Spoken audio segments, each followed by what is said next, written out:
Hello दोस्तों, good afternoon, नमः संस्कृताय। आप सभी का एस क्लासेस 1 में स्वागत है। दोस्तों, आज हम लेकर उपस्थित हुए हैं प्रश्नोत्तरी। आज हम करेंगे किस पर प्रश्नोत्तरी करेंगे दोस्तों? जो बुद्ध चरितम है, जो जो है अशोघोष की रचना है, एक महाकाव्य है और एक महाकाव्य अशोघोष की रचना है और 28 सर्गों में विभक्त है। इसकी जो है प्रश्न सामान्य परिचय और जो है इसके जो है जो सर्ग है 28 सर्ग है, उसके समान परिचय दोस्तों हम 2 क्लास में दे चुके हैं, पढ़ा चुके हैं। जिसको प्राप्त नहीं हुआ है वह जाकर यूट्यूब पर सर्च करके देख सकता है। दोस्तों, आज हम प्रस्तुति करने के लिए उपस्थित हुए हैं, तो आइए पढ़ते हैं प्रश्नोत्तरी। आज का हमारा पहला प्रश्न है दोस्तों, बुद्ध चरितम के लेखक कौन है? बुद्ध चरितम के रचयिता कौन है? बुद्ध चरितम किसने लिखा है? तो किसने लिखा है दोस्तों? यदि आपको प्रश्न का आंसर आ रहा है तो आप अपने मन में दे सकते हैं इसका आंसर कि बुद्ध चरितम के लेखक कौन है। तो लेखक कौन है दोस्तों बुद्ध चरितम के? अशोघोष है। कौन है? अशोघोष है। अशोघोष है। अशोघोष है। बुद्ध चरितम के लेखक कौन है दोस्तों? अशोघोष है। आइए दूसरा प्रश्न लेते हैं। दूसरा प्रश्न हमारा है, अशोघोष की माता क्या नाम था? उसके माता क्या नाम था दोस्तों? सूड़ाक्षी। क्या नाम था? उनकी माता का नाम था सूड़ाक्षी। पूछ लिया सुनीता नाम था कि मामल्य नाम था कि सूड़ाक्षी नाम था? तो क्या नाम था? तो आंसर हमारा होगा सूड़ाक्षी। सूड़ाक्षी नाम था। ठीक है, इनके माता का नाम सूड़ाक्षी नाम था। आइए तीसरा प्रश्न लेते हैं। तीसरा प्रश्न है, अशोघोष का जन्म स्थान कहाँ पे? अशोघोष का जन्म कहाँ हुआ था? तो कहाँ हुआ था दोस्तों? इनका जन्म हुआ था साकेत नामक स्थान पर। क्या कहाँ हुआ था? साकेत नामक स्थान पर हुआ था। इस समय वर्तमान में साकेत कहाँ पे है? तो अयोध्या में है। कहाँ पे है दोस्तों? इस समय साकेत जो है अयोध्या में है, जो उत्तर प्रदेश में है। कहाँ है? अयोध्या में है। अयोध्या में है और उत्तर प्रदेश में। अयोध्या कहाँ पे है दोस्तों? तो उत्तर प्रदेश में है। अयोध्या कहाँ पे? उत्तर प्रदेश में है। और प्रश्न हमारा है, अशोघोष का जन्म स्थान कहाँ पे है? तो साकेत है, अयोध्या नामक स्थान पे, जो उत्तर प्रदेश में है। ठीक है, चौथा प्रश्न लेते हैं दोस्तों। आज का हमारा चौथा प्रश्न है, अशोघोष का जन्म कब हुआ था? अशोघोष का जो जन्म है वह कब हुआ था दोस्तों? तो कब हुआ था? प्रथम शताब्दी ईसा पूर्व। कब हुआ था? प्रथम शताब्दी ईसा पूर्व। प्रथम शताब्दी ईसा पूर्व। शताब्दी ईस्वी हुआ था। ईस्वी में हुआ था, ईसा पूर्व नहीं हुआ दोस्तों, ईस्वी में हुआ था। प्रथम शताब्दी ईस्वी में जो है अशोघोष का जन्म हुआ था। ठीक है, चौथा प्रश्न लेते हैं। पांचवा प्रश्न हमारा क्या आज का है, अशोघोष के गुरु क्या नाम था? इनके गुरु कौन थे? तो इनके गुरु का नाम है पुरियस नाम है, या कहीं कहीं पे इनको पार्स भी कहा जाता है। पुरियस नाम। इनके गुरु क्या नाम है दोस्तों? पुरियस नाम है। पुरियस नाम है। और इनको कहीं कहीं पे इनको क्या कहा जाता है? कहीं कहीं पे इनको क्या, इनके गुरु क्या कहा जाता है? तो पार्श्व कहा जाता है। क्या कहा जाता है? पार्श्व कहा जाता है। पार्श्व कहा जाता है। कहीं कहीं पे इनके गुरु का नाम पार्श्व बताया जाता है और कहीं पे पुरियस बताया जाता है। तो इनके गुरु क्या नाम है दोस्तों? पुरियस नाम है। अगला प्रश्न है, अशोघोष किस जाति के थे? क्षत्रिय थे, ब्राह्मण थे, कुलीन थे, किस जाति के थे? तो अशोघोष हमारे ब्राह्मण जाति के थे। किस जाति के थे? ब्राह्मण जाति के थे। ब्राह्मण जाति के थे। किस जाति के थे? ब्राह्मण जाति के थे। सातवां प्रश्न लेते हैं, अशोघोष किस धर्म को मानने वाले थे, या किस धर्म को बहुत अधिक मानते थे अशोघोष? क्योंकि धर्म 2 भागों में बटा था। बुद्ध धर्म जो है 2 भागों में बटा था। कौन कौन दोस्तों? हीनयान और महायान। तो जो अशोघोष है वो किसको मानते थे? महायान, जो सबसे बड़ा, जो पहला यान था बौद्ध धर्म का, महायान था, दूसरा हीनयान था। तो अशोघोष जो है हीनयान को मानते थे। किसको मानते थे? हीनयान धर्म को मानते थे। किसको मानते थे? हीनयान बौद्ध धर्म को मानते थे। अशोघोष किस धर्म को मानने वाले थे? तो हीनयान बौद्ध धर्म को मानने वाले थे। बौद्ध धर्म को मानने वाले थे। ठीक है, किसको मानने वाले थे? हीनयान बौद्ध धर्म को अशुघोष मानने वाले थे। ठीक है, अगला प्रश्न हम देखते हैं, अशुघोष किस राजा के आश्रित कवि थे? कौन से राजा थे जिसके आश्रित कवि थे? तो दोस्तों कौन थे? जो कनिष्क थे, राजा कनिष्क के आश्रित कवि थे। राजा कनिष्क के आश्रित कवि थे। जो कनिष्क यह जो है अशुघोष का शिष्य भी था। कनिष्क के आश्रयदाता थे, लेकिन कनिष्क ही अशुघोष का शिष्य भी था। ठीक है, अगला प्रश्न लेते हैं, अशुघोष का जीवन काल कितने वर्षों तक रहा? वह कितने वर्षों तक जीवित थे? तो 80 वर्षों तक इनका जीवन काल था। कितने वर्षों तक? 80 वर्षों तक इनका जीवन काल था। 80 वर्षों तक इनका जीवन काल था। लेते हैं हम नवा प्रश्न। हमारा क्या है दोस्तों? नवा प्रश्न है, अशुघोष कहाँ के निवासी थे? यह अशुघोष जो है कहाँ के निवासी थे? तो यह थे कहाँ के निवासी? यह थे पुरुषपुर पेशावर के निवासी थे। कहाँ के दोस्तों? पुरुषपुर पेशावर के निवासी थे। कहाँ के थे? पुरुषपुर पेशावर के निवासी थे। पेशावर के निवासी थे। ठीक है, अशुघोष कहाँ के निवासी थे? तो पुरुषपुर पेशावर के निवासी थे। लेते हैं 10वां प्रश्न हमारा क्या है, बुद्ध चरितम किस काव्य विधा की रचना है? कौन सी काव्य है? नाटक है, पद्य है, काव्य है, या फिर रूपक है, महाकाव्य है, क्या है? तो दोस्तों बुद्ध चरितम क्या है, किस विधा की रचना है? तो यह एक महाकाव्य है। क्या है? महाकाव्य है। महाकाव्य है। बुद्ध चरितम एक महाकाव्य है। ठीक है, अगला प्रश्न लेते हैं, बुद्ध चरितम कितने सर्गों में विभक्त है? इसमें कितने सर्ग हैं? टोटल कितने सर्ग हैं दोस्तों? तो 28 सर्ग हैं। कितने सर्ग हैं? 28 सर्ग हैं। 28 सर्गों में विभक्त है। ठीक है, और 14 सर्ग ही जो प्राप्त होते हैं, 14 सर्ग जो है संस्कृत में प्राप्त होते हैं। संस्कृत में प्राप्त होते हैं। ठीक है, अगला लेते हैं, बुद्ध चरितम महाकाव्य किस भाषा में लिखा गया है? कौन सी भाषा में जो है बुद्ध चरितम महाकाव्य लिखा गया है दोस्तों? तो किस भाषा में लिखा गया है? संस्कृत भाषा में लिखा गया है। संस्कृत भाषा में लिखा गया है। संस्कृत भाषा में जो है बुद्ध चरितम लिखा गया है। ठीक है, लेते हैं 13वां प्रश्न हमारा क्या है? 13वां प्रश्न हमारा क्या है दोस्तों? तो बुद्ध चरितम का उपजीव्य कहाँ से लिया गया है? बुद्ध चरितम जो है उसको कहाँ से लिया गया है दोस्तों? तो यह लिया गया है, कहाँ से लिया है? ललित विस्तर कहाँ से लिया गया है दोस्तों? ललित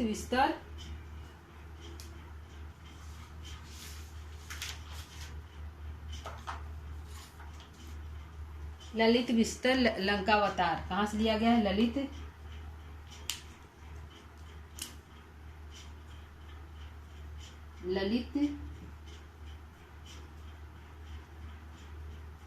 विस्तर जो है उपजीव्य है। कहाँ से? लंकावतार है।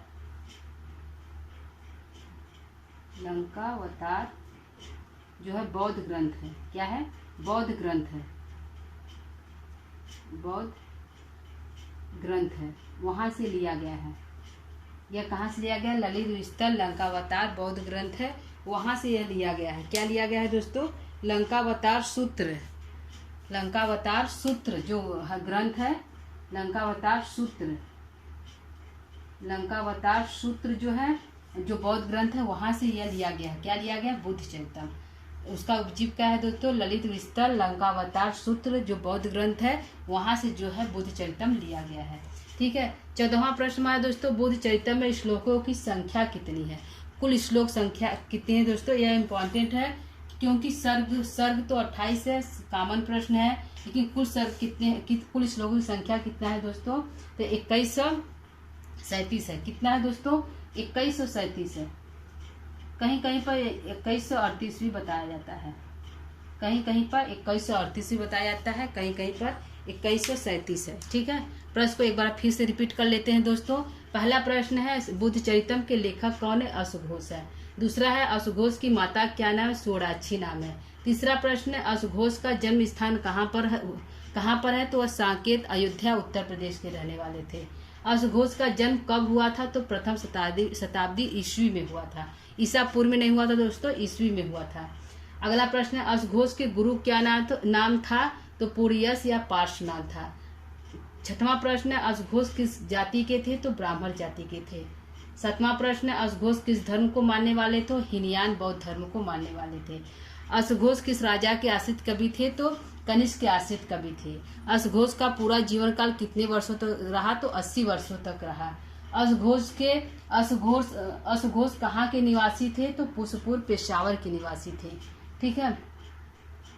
बुद्ध चरितम कितने सर्गों में विभक्त है? तो 28 सर्गों में विभक्त है। बुद्ध चरितम की भाषा क्या है दोस्तों? तो संस्कृत है। और बुद्ध चरितम कहाँ से लिया गया, इसका उपजीव क्या है? तो ललित विस्तर, लंका अवतार, सूत्र जो बौद्ध ग्रंथ है वहां से लिया गया है। क्या लिया गया है? बुद्ध चरितम लिया गया है। बुद्ध चरितम में श्लोकों की संख्या कितनी है दोस्तों? तो 2137 या 38 है।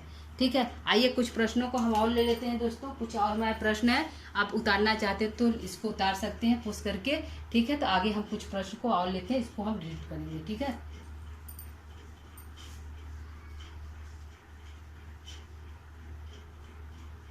आगे हम कुछ प्रश्न को, जो कॉमन प्रश्न है, नॉर्मल है, जो परीक्षा में पूछे जाने योग्य है, उसको हम और ले लेते हैं।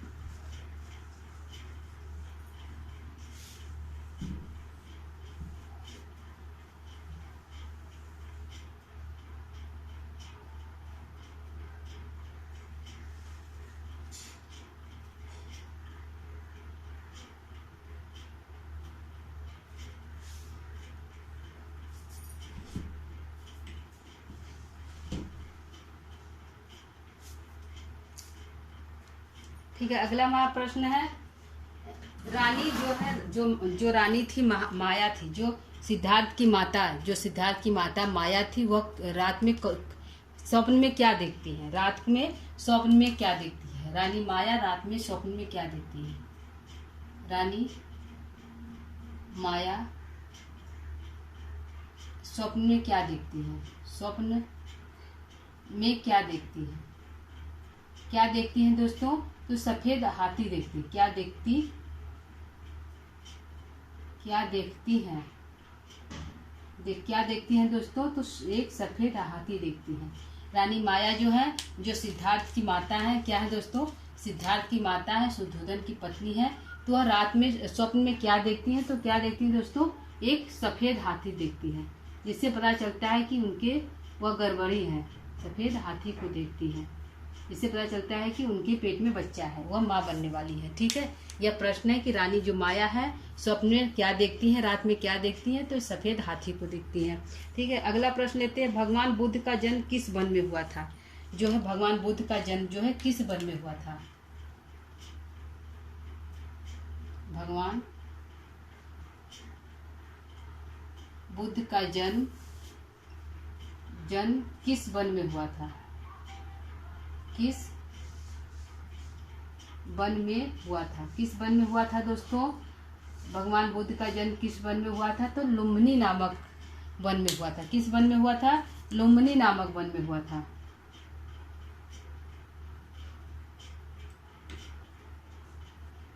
लुम्बिनी नामक वन में हुआ था। लुम्बिनी वन में हुआ था। कहाँ हुआ दोस्तों?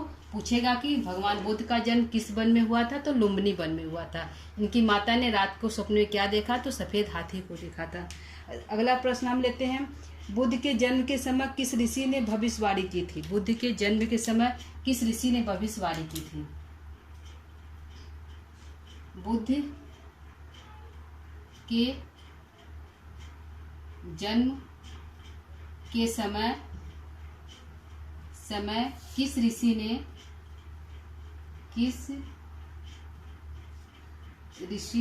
भविष्यवाणी की थी? किस ऋषि ने भविष्यवाणी की थी? तो किस ऋषि ने भविष्यवाणी की थी दोस्तों? भार्गव थे कि अरार थे कि आसित थे? कौन से ऋषि ने भविष्यवाणी किया था दोस्तों? तो असित ऋषि जो थे उसने भविष्यवाणी किया था। कौन से ऋषि थे? असित ऋषि। इन्होंने बताया था कि आपका जो पुत्र है वह तो या तो बहुत राज्य करेगा, बहुत राजा बने, बहुत राज्य करेगा, या तो वह सन्यासी बनेगा। यह भविष्यवाणी किसने की थी? असित ऋषि ने की थी। किसने किया था? असित ऋषि ने किया था। ठीक है। अगला हम प्रश्न लेते हैं कि बुद्ध का जन्म किस नगर में हुआ था? बुद्ध का जन्म किस वन में हुआ था? तो लुम्बिनी वन में हुआ था। अगला प्रश्न है कि बुद्ध का जन्म किस नगर में हुआ था? बुद्ध का जन्म किस नगर में हुआ था? किस नगर में हुआ था? नगर में, किस नगर में हुआ था? किस नगर में हुआ था दोस्तों बुद्ध का जन्म? किस नगर में हुआ था बुद्ध का जन्म? तो कपिलवस्तु नगर में हुआ था। कहाँ पे हुआ था? कपिलवस्तु नामक नगर, कपिलवस्तु में हुआ था।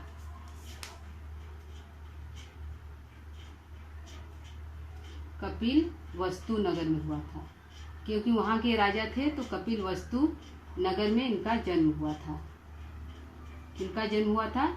भगवान बुद्ध का जन्म हुआ था, कपिलवस्तु नगर में हुआ था। लेते हैं हम पांचवा प्रश्न को लेते हैं। पांचवा प्रश्न हमारा क्या है? पांचवा प्रश्न है, बुद्ध का नाम सर्वार्थ सिद्ध क्यों रखा गया? बुद्ध का नाम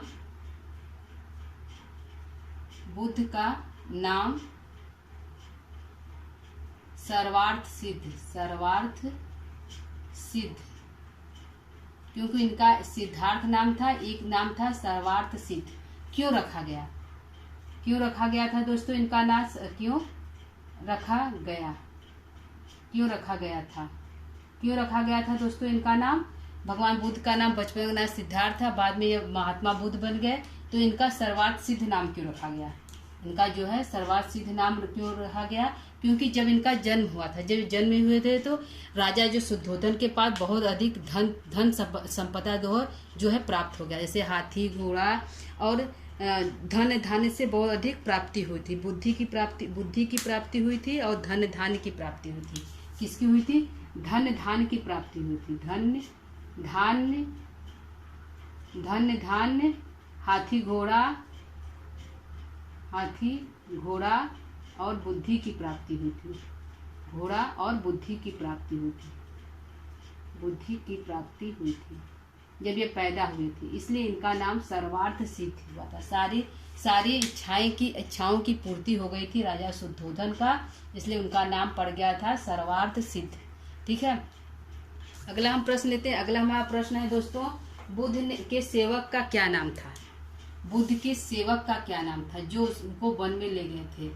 बुद्ध के सेवक का क्या नाम था?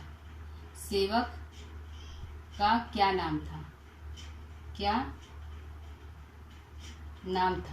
जिसको रात में जो है बुद्ध के कहने पर, उसको जो है बुद्ध भगवान को के कहने पर जो सेवक है उनको रात में ही वन में लेकर जाते हैं। तो कौन था? उसका नाम क्या था दोस्तों? तो छंदक नाम था। क्या नाम था उसका? छंदक नाम था। जो सेवक लेकर गया था उसका नाम क्या था? तो छंदक नाम था। ठीक है, क्या नाम था? छंदक नाम था। ठीक है, अगला हम प्रश्न लेते हैं। अगला हमारा प्रश्न क्या है दोस्तों?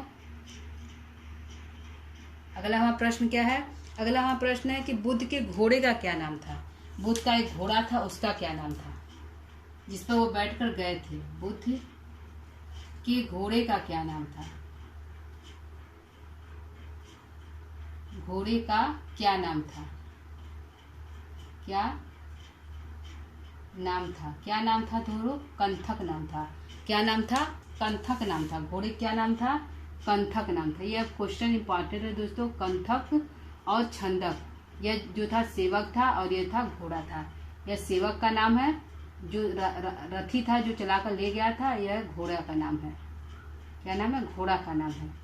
यह इंपॉर्टेंट है कि घोड़े क्या नाम था और सेवक का क्या नाम था। ठीक, अगला हम प्रश्न लेते हैं कि क्या देखकर महात्मा बुद्ध शोक में डूब गए?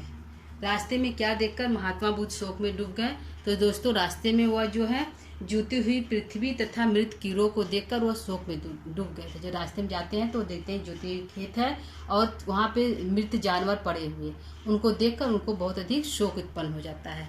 ठीक है, अगला हम क्वेश्चन, सूर्योदय होते हुए बुद्ध किस ऋषि के आश्रम में गए? जब सूर्योदय होता है, सूर्योदय होने पर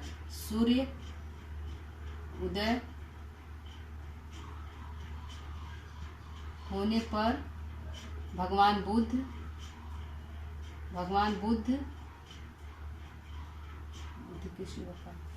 बुद्ध किस ऋषि के आश्रम में गए? किस ऋषि के पास गए? ऋषि के आश्रम में गए।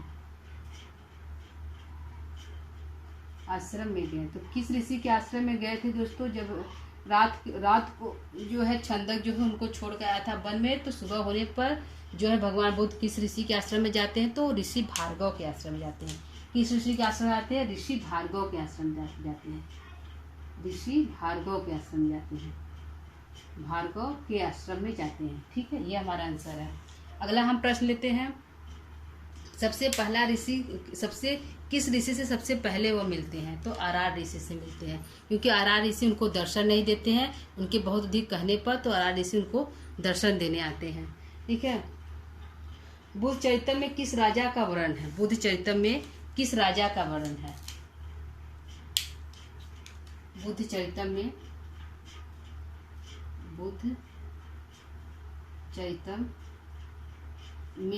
किस राजा का वर्णन है?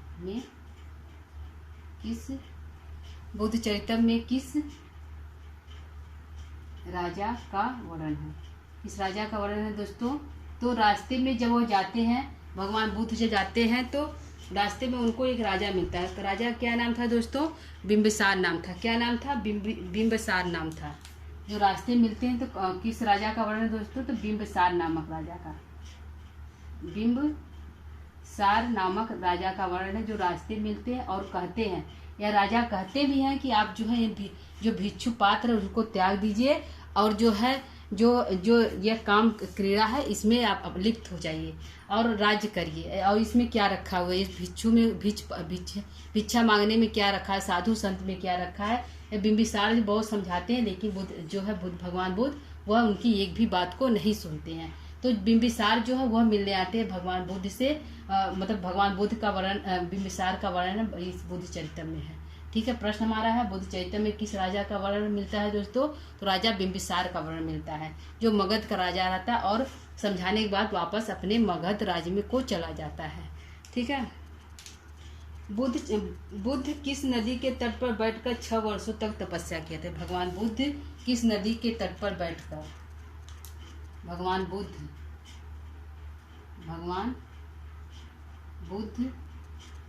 किस नदी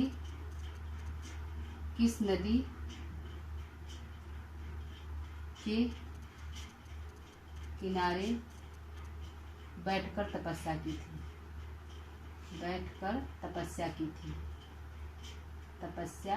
थी? कि कौन सा नदी था दोस्तों?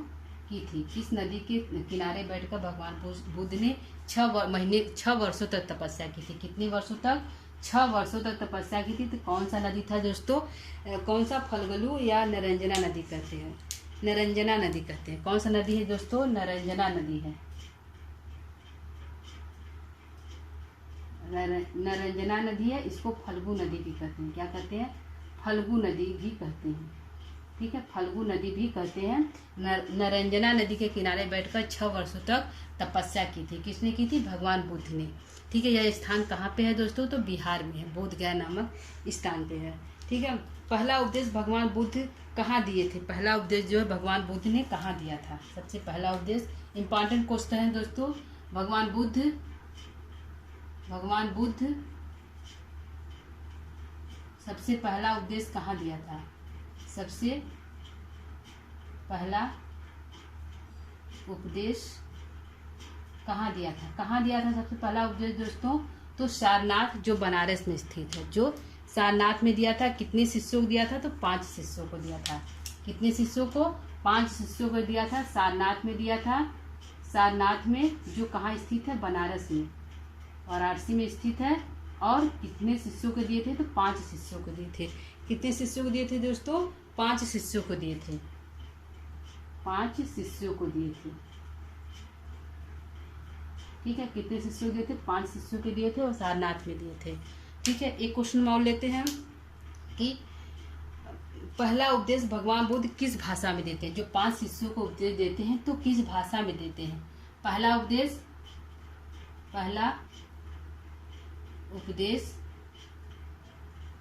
भगवान बुद्ध किस भाषा में देते हैं? बुद्ध किस भाषा में देते हैं? किस भाषा में देते हैं?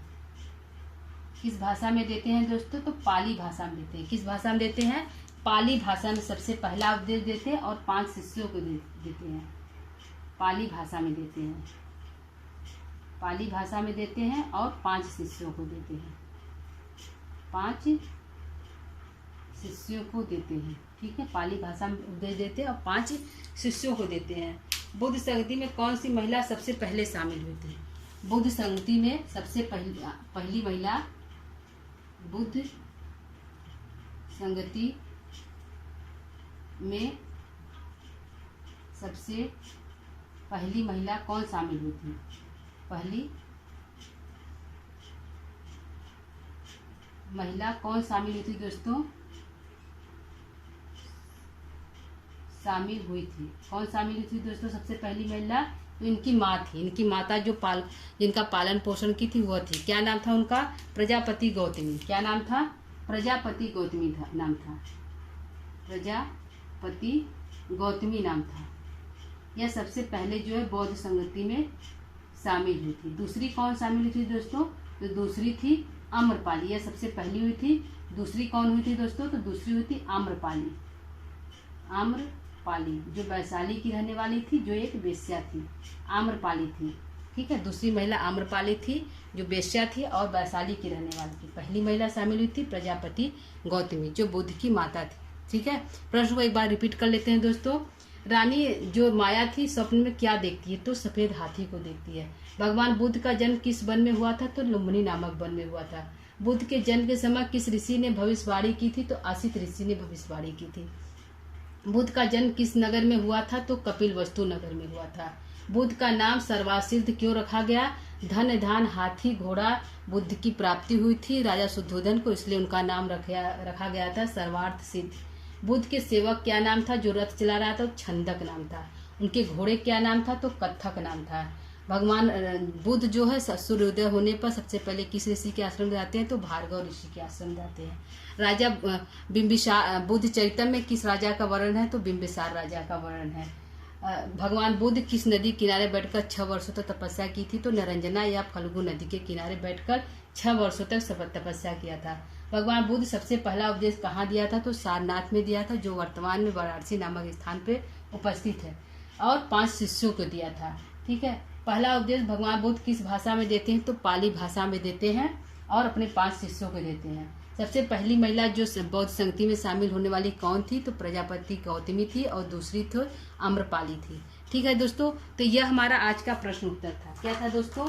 यह हमारा आज का सामान्य प्रश्न उत्तर था जो परीक्षा की दृष्टि से उपयोगी है, क्योंकि इसका समान परिचय पढ़ना है और इसके कुछ श्लोकों को भी पढ़ना है दोस्तों। जो झारखंड के पीएचडी में लिखा है कि तृतीय श्लोक जो सम्यक उत्पत्ति है उसमें 1 से 10 तक श्लोकों को पढ़ना है, जो परीक्षा में आएगा। ठीक है, तो दोस्तों यह हमारा समान परिचय हो गया। इसके बाद हम श्लोकों को लेकर उपस्थित होंगे दोस्तों। जो 10 श्लोक पढ़ना है उसको हम पढ़ेंगे। तो क्लास आज का हमारा कैसा लगा दोस्तों? यदि अच्छा लगा तो आप कमेंट कर सकते हैं, लाइक कर सकते हैं, सब्सक्राइब कर सकते हैं। ठीक है, तब तक के लिए अब हम क्लास को ये विराम देते हैं दोस्तों, और अगला क्लास फिर से हम कल उपस्थित होंगे। तब तक के लिए दोस्तों नमः संस्कृता।